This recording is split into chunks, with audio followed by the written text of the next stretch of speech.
Online politics, and politics in general, has a certain appeal to people.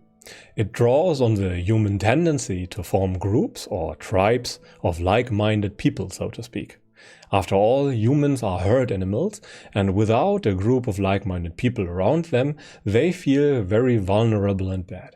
However, the nature of the game is that you will become more and more angry with your supposed opponent and thus block more and more of your available mental resources by emotions like anger and rage and hate and restlessness and worry about the future and agitation. This can and often leads to a point where functioning as a normal human being becomes more or less impossible. And due to the gradual nature of the process, people don't even realize what happens to them. They just become more and more angry and less productive, and all kinds of things like anxiety occur before they start realizing what is going on. Let us now have a look at the tip of the iceberg of online politics and how people meme you, so to speak, into fighting for their cause. But without further ado, let us have a look at the iceberg that I have prepared. And what we can see here is only the tip of the iceberg, the good part, so to speak, that people use to lure you in. And the first thing that often occurs are funny memes about the political opponent that invoke a sense of rightful anger. They do the wrong things, but they only show you the very extreme parts of the opposing political party, which leads to a feeling of superiority, which is kind of natural and, in a sense, not even a bad thing to do. There are unmoral deeds, and many people commit unmoral deeds, and you should not find those things good.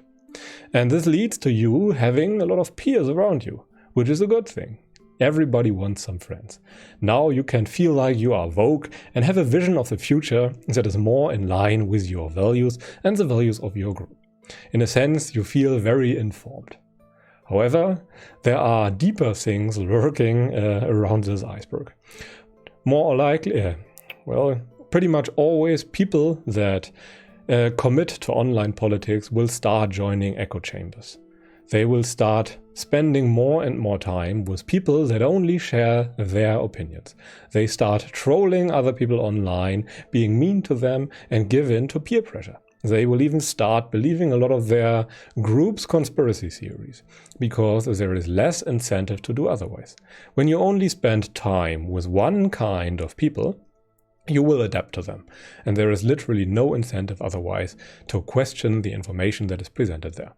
This can also lead to a lot of apathy, as your worldview will become pretty bleak and the outlook for the future will be bad, so to speak. And even deeper down the iceberg linger things like, constant anger, constant hatred for the other political party, and a lot of unproductiveness. Remember, a person that has only negative emotions is constantly obsessed by them, is constantly agitated, and is completely unproductive. And even the attractiveness of such people suffers a lot. People that are stressed all the time appear vastly more unattractive to other people than people that are happy, which makes sense. On a deep level, humans know that they adapt to those they spend time with, and when you spend time with happy people, you generally become more happy. And the opposite is also true. You fall more and more for the propaganda your tribe or your isolated peer group pretty much tells you. This can lead to all kinds of bad career choices and a bad job, and even to social isolation. After all, not many people will be willing to spend time with you because they will become more like you and know that on a very intuitive level.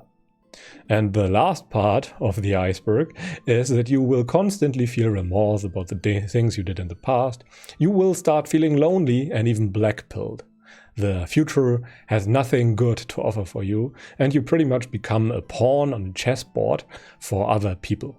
And the only thing you can expect is to your disadvantage. The advantage lies everywhere else but with you.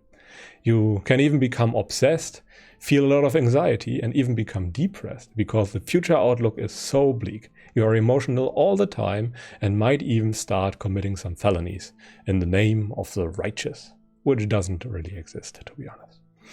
Okay, and this is pretty much it. Let us now come to the most important point. Online politics preys on your weaknesses and insecurities and on those things that you feel are missing in your life. It is very inviting at first and gives you a feeling of superiority and some peers. However, the longer you engage in it, the more frustrated and isolated you usually become.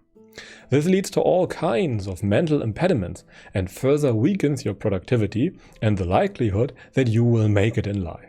The only right thing to do is not to play the game of politics, and if you do, you are nothing more but a pawn on a chessboard that someone else controls. Someone tells the stories to you, and you blindly react to it.